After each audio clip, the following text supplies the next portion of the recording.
दूसरी बार बीजेपी अध्यक्ष बनने के बाद जेपी नड्डा अपने मिशन पर निकल चुके हैं, जिसकी शुरुआत उन्होंने गाजीपुर से की और 2024 चुनाव में यूपी की 80 सीटों को जीतने का प्लान भारतीय जनता पार्टी बना रही है। और ऐसे में पूर्वांचल गाजीपुर का दौरा बेहद अहम माना जा रहा है।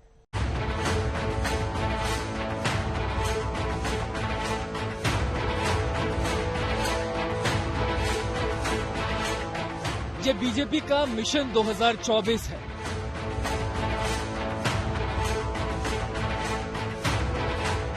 ये बीजेपी का टारगेट 80 है। 2024 की जिम्मेदारी अपने कंधों पर लेने के बाद बीजेपी अध्यक्ष जेपी नड्डा अपने मिशन पर निकल चुके हैं।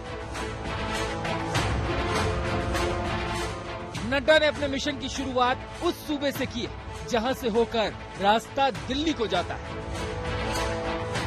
बीजेपी ने लोकसभा चुनाव के लिए यूपी में टारगेट 80 का मास्टर प्लान तैयार किया, यानी 2024 लोकसभा में देश के सबसे बड़े राज्य में क्लीन स्वीप। इसकी शुरुआत बीजेपी ने मुख्तार अंसारी के गढ़ गाजीपुर से की है, जहां मुख्तार अंसारी के भाई और यहां से सांसद अफजल अंसारी उनके निशाने पर थे। अब आपकी तरफ से यहाँ एक गलती हुई है। आपने यहाँ से जो सांसद चुना उसका कोई सारोकार है इन चीजों से? कोई सारोकार है? एक ही काम पकड़ा है, भैया को जेल से बाहर निकालना। एक ही काम। ये काम होना चाहिए क्या? होना चाहिए क्या? ऐसे लोग आप बताइए, ये दरिंदगी करते थे कि नहीं करते थे? ये माफिया राज था कि नहीं था? आज उत्तर प्रदेश में शांति आ गई कि नहीं आ गई? जेपी नड्डा के साथ इस दौरे में योगी आदित्यनाथ भी नजर आए। बात गाजीपुर की थी। ऐसे में अपराध का जिक्र हुआ, गुंडागर्दी और माफिया राज पर हमले हुए।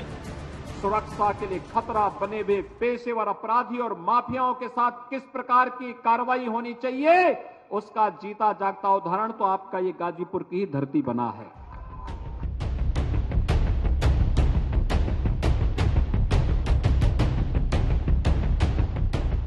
मिशन यूपी पर निकले जेपी नड्डा ने योगी आदित्यनाथ के साथ काशी विश्वनाथ में बाबा के दर्शन के बाद गाजीपुर का रुख किया। दोनों ने पहले गाजीपुर में कुर्था गांव में पवहारी बाबा आश्रम में दर्शन पूजन किया। इसके बाद जेपी नड्डा ने बीजेपी के बूथ अध्यक्षों के साथ बैठक की। चूंकि गाजीपुर के लोग बड़ी संख्या में सेना में हैं, इसीलिए बीजेपी अध्यक्ष ने यहां पूर्व सैनिकों के साथ संवाद भी किया। इस दौरान जेपी नड्डा न केवल मोदी और योगी सरकार की उपलब्धियां गिनवाते नजर आए, वहीं अखिलेश राज को आड़े हाथों भी लिया। अखिलेश के जमाने में भी हम पैसा देते थे, मैं ही स्वास्थ्य मंत्री था। ऊपर से हम पैसा डालते थे, नीचे कटोरे में छेद था, कहीं और जाता था पैसा, कहीं और निकल जाता था, धरती पर नहीं लगता था। नड्डा ने गाजीपुर को यूं ही नहीं चुना, ये बीजेपी की एक बड़ी रणनीति का हिस्सा है। बीजेपी के टारगेट 80 प्लान में यूपी की उन 14 सीटों पर जोर दिया जा रहा है जहां उन्हें पिछले लोकसभा चुनाव में हार का सामना करना पड़ा था।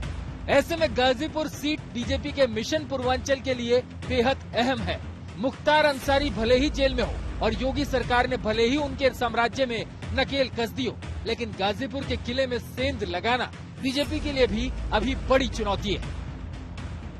पिछले लोकसभा चुनाव में बीजेपी के वरिष्ठ नेता और जम्मू कश्मीर के उपराज्यपाल मनोज सिन्हा को बीएसपी के अफजल अंसारी के हाथों हार का सामना करना पड़ा था, जबकि इससे पहले 3 बार यहां मनोज सिन्हा अपना परचम लहरा चुके हैं। गाजीपुर लोकसभा क्षेत्र में विधानसभा की 5 सीटें आती है, जिनमें एक भी सीट बीजेपी के पास नहीं है। वहीं योगी की प्रचंड जीत के बावजूद जिले की 7 विधानसभा सीटों में बीजेपी एक भी नहीं जीत पाई थी।